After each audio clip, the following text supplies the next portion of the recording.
I've been to a lot of protests since the start of the pandemic, and what I really like to do about it, and my favorite aspect about it, is hearing what people need and what they want. I see my job as a political commentator, a journalist, and a political activist as providing people tangible solutions to actually get some results and what they want. You know, Australia is in a situation where our people, they don't understand the power that they have. They don't understand how to get the results that they want. But we can make a comeback. We can bring this around. We can turn it around so that they're self-empowered, so that they're educated, and so that they can start demanding from their politicians what they want. Now, in this country, the biggest thing that concerns me, and the biggest thing that concerns a lot of people on this call, is they're coming for the children. As of the 10th of January, they made it available for kids to get the jab from the age of 5 and older. Now, there's a lot of people, including Tanya Davies, as we heard before, where she said, I had the conversation with my child and we've made the decision as a family with my husband, we're not going to be doing the jab. And that's her right. That is absolutely her right, especially as a politician, to actually say, no, this is where I stand. And also other people should have that choice as well.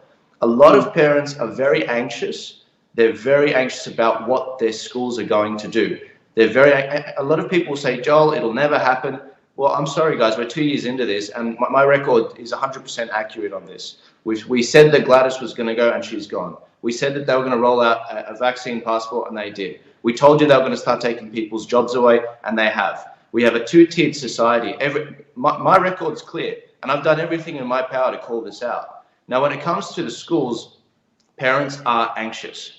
Why? And I was trying to think about this the last few weeks. Why are they so anxious? It's because they're worried that this is going to be done without their express permission. It's going to be done behind their back, where their kids are going to be coerced or even tricked into getting a medical procedure that their parents aren't aware of happening.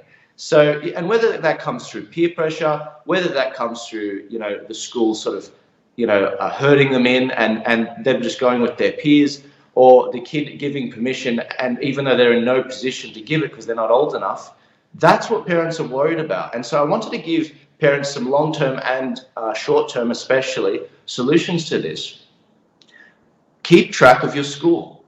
I know for the last few decades, the schools have pretty much taken care of the kids, and to an extent that's worked well. But unfortunately, in order to survive in Australia, our earning capacity is really bad. It takes 2 incomes to raise anything more than 1 or 2 kids. And so when it comes to both parents offloading the kids to the schools, that's fine. But unfortunately, we're going to have to start to adopt some of the old ways of raising our kids that actually worked. There are some values that our grandparents used in raising us, which we haven't actually passed on to our own kids, and we haven't used ourselves. So we need to re-engage with our schools. If there's a teacher at school that you have a relationship with, that you're in constant contact with, make sure you're continuing that contact, asking them, when's the jab rollout happening? Let me know when this happens. Tell them, I am putting you on notice to the principal. Send an email to the principal. I'm putting you on notice. If you guys are doing the jab rollout, I do not want my child jabbed without my express permission. Send that 3 times, and you have to tell them, I want you to email back to acknowledge this email, because if anything happens to your child, if they get jabbed and you were not notified, nor did you give your express permission, you must hold these people accountable. You must say, no, that is not on. This is not the country this is not why I'm paying you to how to raise my child. I give express permission. You guys are the ones with the power, and this is the thing. That's something you need to do. You need to keep your ear to the ground, ear to the pavement, and listening to what's going on in your school. In the medium term, you need to start looking for alternatives. There are so many teachers, and to all the teachers that are listening that lost their jobs because of the mandates, and to the teachers that got double jabbed and you're going to lose your job because you're not going to take the booster, this is what you need to do. And this comes back to leadership. You need to start some homeschooling programs. You need to start alternative schooling. What I've done is I've tried to provide alternative media for people. What a lot of the politicians on this particular live stream are doing is they're trying to provide alternative, and they're trying to be freedom candidates for you guys. Similarly, we need alternative schools. We need alternative forms of schooling. If you have the finances to, do homeschooling if you're able to free yourself up in terms of time. But if not, teachers, I need you guys to step up if you've lost your job. Talk to each other.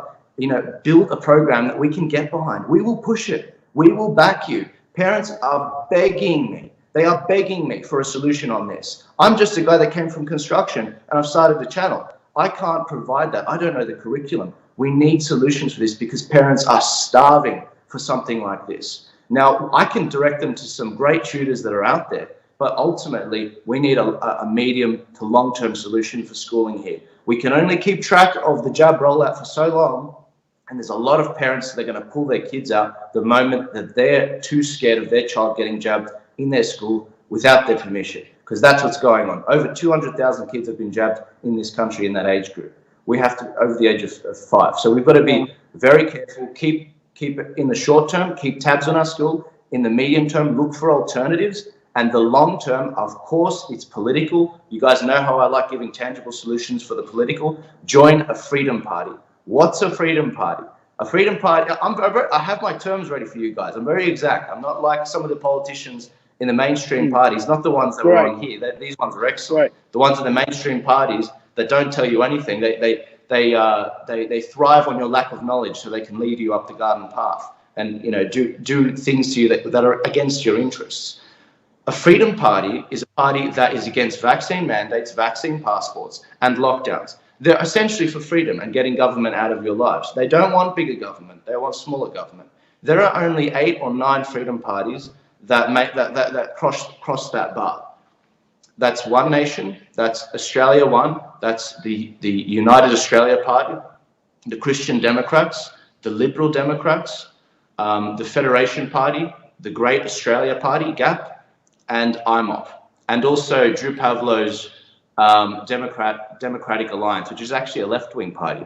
All those 9 parties, you are spoiled for choice. Join one. At least one person in your family should be a member of a political party.